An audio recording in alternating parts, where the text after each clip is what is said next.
Couple's twin boys were born in Canada, but only one child is allowed to be a U.S. citizen. The boys have different biological dads, and that's the root of the problem. CBS 2's Crystal Cruz is live in Brentwood with their story, and it gets tricky. Crystal? Hi, Rick. Tricky indeed. The twins shared a womb. They were born together, but it is their DNA that the State Department cares about.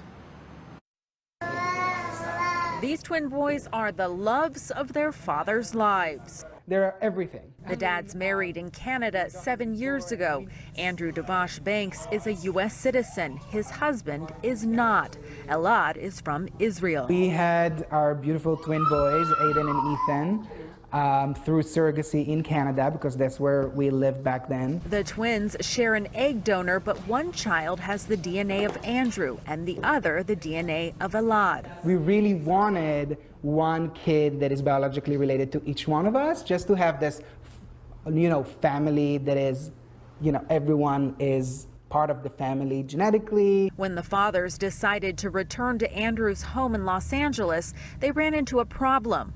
Only Andrew's biological son gets U.S. citizenship, not his other son, who's biologically Elad's, who is not a U.S. citizen. I just can't stop thinking about how I'm going to explain to him when he's older that he's different than his twin brother, that his twin brother is an American, but he's a green card holder.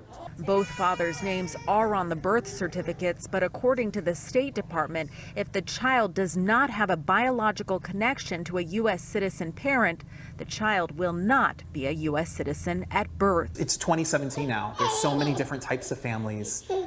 Look at us. And as particularly in our community, in the LGBT community, there's so many different types of families. And I really feel excluded in a way because of this law. The couple didn't know about the law when they had their boys. Andrew's now considering applying for his son's green card as a stepson or adopted son. Because I know it's not right.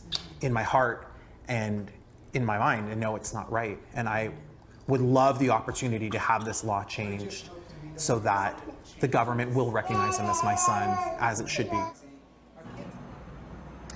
The couple is now talking about their next legal move and changing what they're calling an outdated law.